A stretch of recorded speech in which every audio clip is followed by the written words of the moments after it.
ನಮಸ್ಕಾರ ಫ್ರೆಂಡ್ಸ್, ನಾನಿವತ್ತು ನಿಮಗೆ ಇನ್ನೊಂದು ಹೊಸ ಸರ್ಕಾರಿ ಹುದ್ದೆಯ ಬಗ್ಗೆ ತಿಳಿಸ್ತಾ ಇದ್ದೀನಿ. ಆ ಹುದ್ದೆ ಬಂದುಬಿಟ್ಟು ಇಂಡಿಯನ್ ಕೋಸ್ಟ್ ಗಾರ್ಡ್ ರಿಕ್ರೂಟ್ಮೆಂಟ್ ವತಿಯಿಂದ ಖಾಲಿ ಇರುವ ಹುದ್ದೆಗಳ ಭರ್ತಿಗೋಸ್ಕರ ಒಂದು ಹೊಸ ಅಧಿಸೂಚನೆಯನ್ನು ಬಿಡುಗಡೆ ಮಾಡಿದ್ದಾರೆ. ಅದರ ಸಂಪೂರ್ಣ ಮಾಹಿತಿಯನ್ನು ನಾನು ನಿಮ್ಮ ಜೊತೆ ಈಗ ಶೇರ್ ಮಾಡ್ತೀನಿ. ಅದಕ್ಕೋಸ್ಕರ ಈ ವಿಡಿಯೋನ ಪೂರ್ತಿಯಾಗಿ ನೋಡಿ. ಮತ್ತು ಯಾರ್ಯಾರು ನನ್ನ ಚಾನಲ್ನ ಸಬ್ಸ್ಕ್ರೈಬ್ ಮಾಡ್ಕೊಂಡಿಲ್ಲೋ ಅವರೆಲ್ಲ ನನ್ನ ಚಾನಲ್ನ ಸಬ್ಸ್ಕ್ರೈಬ್ ಮಾಡ್ಕೊಳ್ಳಿ. ಯಾಕಂದರೆ ನಾನು ನೆಕ್ಸ್ಟ್ ಹಾಕೋ ಎಲ್ಲ ಸರ್ಕಾರಿ ಹುದ್ದೆಗಳ ಮಾಹಿತಿಯ ವೀಡಿಯೋಸ್ ನಿಮಗೆ ತಲುಪ್ತಾ ಹೋಗುತ್ತೆ. ಅದಕ್ಕೋಸ್ಕರ ಸಬ್ಸ್ಕ್ರೈಬ್ ಮಾಡ್ಕೊಳ್ಳಿ. ನೆಕ್ಸ್ಟ್ ಬಂದುಬಿಟ್ಟು department name Indian coast guard recruitment 2025. Total vacancy ಒಟ್ಟು 300 ಹುದ್ದೆಗಳು ಖಾಲಿ ಇದ್ದಾವೆ.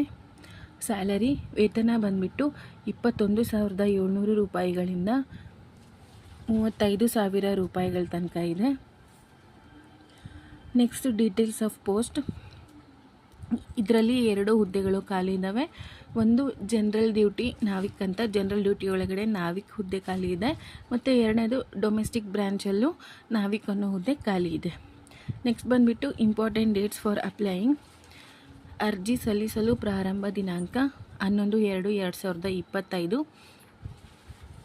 ಅರ್ಜಿ ಸಲ್ಲಿಸಲು ಕೊನೆಯ ದಿನಾಂಕ 25/2/2025. ಅಂದರೆ ಫೆಬ್ರವರಿ 25 ತನಕನೂ ಕೂಡ ಅರ್ಜಿ ಸಲ್ಲಿಸೋದಕ್ಕೆ ಅವಕಾಶವನ್ನು ಕೊಟ್ಟಿದ್ದಾರೆ.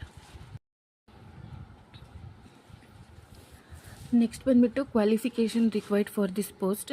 ಅಂದರೆ ಶೈಕ್ಷಣಿಕ ಅರ್ಹತೆ ಏನಿರಬೇಕು ಅಂದರೆ, ಈ ನೇಮಕಾತಿ ಪ್ರಕಾರ ಅಭ್ಯರ್ಥಿಗಳು ಮಾನ್ಯತೆ ಪಡೆದ ಮಂಡಳಿ ಅಥವಾ ವಿಶ್ವವಿದ್ಯಾಲಯಗಳಿಂದ ಜನರಲ್ ಡ್ಯೂಟಿ ಹುದ್ದೆಗಳಿಗೆ ಅರ್ಜಿ ಸಲ್ಲಿಸಲು ಗಣಿತ ಮತ್ತು ಭೌತಶಾಸ್ತ್ರ ವಿಷಯದಲ್ಲಿ ದ್ವಿತೀಯ PUC ಪಾಸ್ ಆಗಿರಬೇಕು.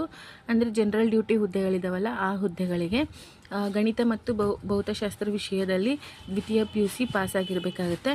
ಮತ್ತು ಡೊಮೆಸ್ಟಿಕ್ ಬ್ರಾಂಚ್ ಹುದ್ದೆಗಳಿಗೆ ಅರ್ಜಿ ಸಲ್ಲಿಸುವ ಅಭ್ಯರ್ಥಿಗಳು SSLC ಪಾಸ್ ಆಗಿರಬೇಕು. ಈ ಡೊಮೆಸ್ಟಿಕ್ ಬ್ರಾಂಚ್ ಹುದ್ದೆಗಳಿಗೆ 10th ಪಾಸ್ ಆಗಿರಬೇಕಾಗುತ್ತೆ. PU ಅಲ್ಲಿ ಗಣಿತ ಮತ್ತು ಭೌತಶಾಸ್ತ್ರ ಮತ್ತು SSLC ಪಾಸ್ ಆಗಿರೋ ಆಸಕ್ತ ಅಭ್ಯರ್ಥಿಗಳು ಈ ಹುದ್ದೆಗಳಿಗೆ ಅರ್ಜಿಯನ್ನು ಸಲ್ಲಿಸ್ಬೋದಾಗಿದೆ. ನೆಕ್ಸ್ಟ್ ಬಂದುಬಿಟ್ಟು ಅಪ್ಲಿಕೇಶನ್ ಫೀಸ್. ಅರ್ಜಿ ಶುಲ್ಕ ಬಂದುಬಿಟ್ಟು ಸಾಮಾನ್ಯ ಅಭ್ಯರ್ಥಿಗಳಿಗೆ ಮತ್ತು OBC 2A 2B 3A 3B ಅಭ್ಯರ್ಥಿಗಳಿಗೆ ಮತ್ತು ಕ್ಯಾಟಗರಿ 1 ಅಭ್ಯರ್ಥಿಗಳಿಗೆ 300 ರೂಪಾಯಿಗಳು ಅರ್ಜಿ ಶುಲ್ಕ ಇರುತ್ತೆ. ಮತ್ತು ಪರಿಶಿಷ್ಟ ಜಾತಿ ಮತ್ತು ಪರಿಶಿಷ್ಟ ಪಂಗಡ ಅಭ್ಯರ್ಥಿಗಳಿಗೆ ಯಾವುದೇ ಥರದ ಅರ್ಜಿ ಶುಲ್ಕ ಇರೋದಿಲ್ಲ. ಮತ್ತು ಆನ್ಲೈನ್ ಮೂಲಕ ಅರ್ಜಿ ಶುಲ್ಕ ಪಾವತಿಸಬೇಕು. ಆನ್ಲೈನ್ ಮೂಲಕ ಅರ್ಜಿ ಶುಲ್ಕವನ್ನು ಪಾವತಿ ಮಾಡ್ಕೋಬೇಕಾಗುತ್ತೆ. ಅರ್ಜಿ ಸಲ್ಲಿಸುವ ವಿಧಾನ ಆನ್ಲೈನ್ ಮೂಲಕ. ನಾವು ಆನ್ಲೈನ್ ಮೂಲಕ ಅರ್ಜಿಯನ್ನು ಸಲ್ಲಿಸಬೇಕಾಗುತ್ತೆ. ನೆಕ್ಸ್ಟ್ ಬಂದುಬಿಟ್ಟು age limit to apply for this post. ಅಂದರೆ ವಯೋಮಿತಿ ಏನಿರಬೇಕು ಅಂತ ಅಂದರೆ, ಈ ನೇಮಕಾತಿ ಪ್ರಕಾರ ಅಭ್ಯರ್ಥಿಗಳ ವಯಸ್ಸು ಕನಿಷ್ಠ 18 ವರ್ಷ ಆಗಿರಬೇಕು ಮತ್ತು ಗರಿಷ್ಠ 22 ವರ್ಷ ಮೀರಿರಬಾರದು. ಅಂದರೆ 18 ವರ್ಷದಿಂದ 22 ವರ್ಷದ ಒಳಗಿರೋ ಆಸಕ್ತ ಅಭ್ಯರ್ಥಿಗಳು ಈ ಹುದ್ದೆಗಳಿಗೆ ಅರ್ಜಿಯನ್ನು ಸಲ್ಲಿಸಬಹುದಾಗಿದೆ. ಮತ್ತು ವಯೋಮಿತಿ ಸಡಿಲಿಕೆಯನ್ನು ಕೂಡ ಕೊಟ್ಟಿದ್ದಾರೆ. ಅದು ಬಂದುಬಿಟ್ಟು SC ST ಅಭ್ಯರ್ಥಿಗಳಿಗೆ 5 ವರ್ಷ ಸಡಿಲಿಕೆಯನ್ನು ಕೊಟ್ಟಿದ್ದಾರೆ. ಮತ್ತು OBC ಮತ್ತು ಹಿಂದುಳಿದ ಅಭ್ಯರ್ಥಿಗಳಿಗೆ 3 ವರ್ಷ ಸಡಿಲಿಕೆಯನ್ನು ಕೊಟ್ಟಿದ್ದಾರೆ. ನೆಕ್ಸ್ಟ್ ಬಂದುಬಿಟ್ಟು how to apply for this post. ಈ ಹುದ್ದೆಗಳಿಗೆ ಯಾವ ಥರ ಅರ್ಜಿಯನ್ನು ಸಲ್ಲಿಸ್ಬೋದು ಅಂತ ಅಂದರೆ, ಈ ನೇಮಕಾತಿ ಬಿಡುಗಡೆ ಮಾಡಿದ ಅಧಿಸೂಚನೆಯನ್ನು ಎಲ್ಲ ಅಭ್ಯರ್ಥಿಗಳು ಒಮ್ಮೆ ಸರಿಯಾಗಿ ಓದಿಕೊಳ್ಳಿ. ಏನು ಈ ಇಲಾಖೆಯವರು ರಿಲೀಸ್ ಮಾಡಿದಾರಲ್ಲ, ಆ ನೋಟಿಫಿಕೇಷನ್ನ ಡೀಟೇಲಾಗಿ ಓದ್ಕೋಬೇಕಾಗುತ್ತೆ. ಅದಾದಮೇಲೆ ಅರ್ಜಿ ಸಲ್ಲಿಸುವ ಲಿಂಕ್ ಇದೆ, ಆ ಲಿಂಕ್ ಮೇಲೆ ಕ್ಲಿಕ್ ಮಾಡಿ ನಂತರ ರಿಜಿಸ್ಟರ್ ಮಾಡಿಕೊಳ್ಳಿ. ನಂತರ ಲಾಗಿನ್ ಆಗಬೇಕು. ಈ ಅರ್ಜಿ ಸಲ್ಲಿಸುವ ಲಿಂಕನ್ನು ಡಿಸ್ಕ್ರಿಪ್ಷನಲ್ಲಿ ಹಾಕಿರ್ತೀನಿ. ಆ ಲಿಂಕ್ ಮೇಲೆ ಕ್ಲಿಕ್ ಮಾಡ್ಕೋಬೇಕು. ಅದಾದಮೇಲೆ ರಿಜಿಸ್ಟರ್, ಅದಾದಮೇಲೆ ಲಾಗಿನ್ ಪ್ರೊಸೆಸ್. ಈ 2 ಪ್ರೊಸೆಸ್ ಆದಮೇಲೆ ಅರ್ಜಿ ಓಪನ್ ಆಗುತ್ತದೆ. ಅರ್ಜಿಗಳನ್ನು ತುಂಬಿ ಕೊಟ್ಟಿರುವ ದಾಖಲೆಗಳನ್ನು ಅಪ್ಲೋಡ್ ಮಾಡಿ ಅರ್ಜಿ ಶುಲ್ಕ ಪಾವತಿಸಬೇಕು. ಸಬ್ಮಿಟ್ ಬಟನ್ ಕ್ಲಿಕ್ ಮಾಡಿ. ಲಾಗಿನ್ ಆದಮೇಲೆ ಅರ್ಜಿಗಳು ಓಪನ್ ಆಗುತ್ತೆ. ಅಲ್ಲಿ ಅವ್ರು ಕೇಳಿರೋ ಎಲ್ಲ ಡೀಟೇಲ್ನು ಕೂಡ ಫಿಲ್ ಮಾಡ್ಕೋಬೇಕಾಗುತ್ತೆ. ಅದಾದಮೇಲೆ ಅವ್ರು ಕೇಳಿರೋ ಎಲ್ಲ ದಾಖಲೆಗಳನ್ನು ಕೂಡ ಅಪ್ಲೋಡ್ ಮಾಡಬೇಕಾಗುತ್ತೆ.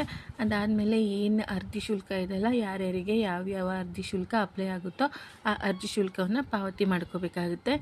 ಅದಾದಮೇಲೆ ಕೊನೆಯದಾಗಿ ಸಬ್ಮಿಟ್ ಬಟನ್ ಮೇಲೆ ಕ್ಲಿಕ್ ಮಾಡ್ಕೋಬೇಕಾಗುತ್ತೆ.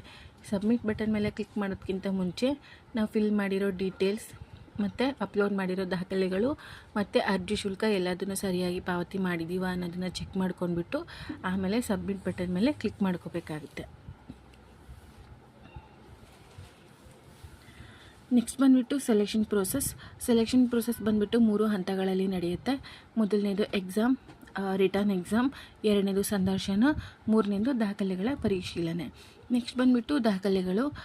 ಅರ್ಜಿ ಜೊತೆಗೆ ಅಪ್ಲೋಡ್ ಮಾಡಬೇಕಾಗಿರೋ ದಾಖಲೆಗಳು ಬಂದುಬಿಟ್ಟು ಆಧಾರ್ ಕಾರ್ಡ್, ಜಾತಿ ಪ್ರಮಾಣಪತ್ರ, ಆದಾಯ ಪ್ರಮಾಣಪತ್ರ, ಭಾವಚಿತ್ರ ಮತ್ತು ಸಿಗ್ನೇಚರ್, ಶೈಕ್ಷಣಿಕ ಅಂಕಪಟ್ಟಿಗಳು ಹಾಗೂ ವಯಸ್ಸಿನ ಪುರಾವೆ ಪ್ರಮಾಣಪತ್ರ.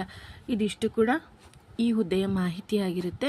ನೆಕ್ಸ್ಟ್ ನಾನು ನಿಮಗೆ ಇನ್ನೊಂದು ಹೊಸ ಸರ್ಕಾರಿ ಹುದ್ದೆಯ ಮಾಹಿತಿಯ ವಿಡಿಯೋನ ನಿಮ್ಮ ಜೊತೆ ಶೇರ್ ಮಾಡ್ತೀನಿ. Thank you friends.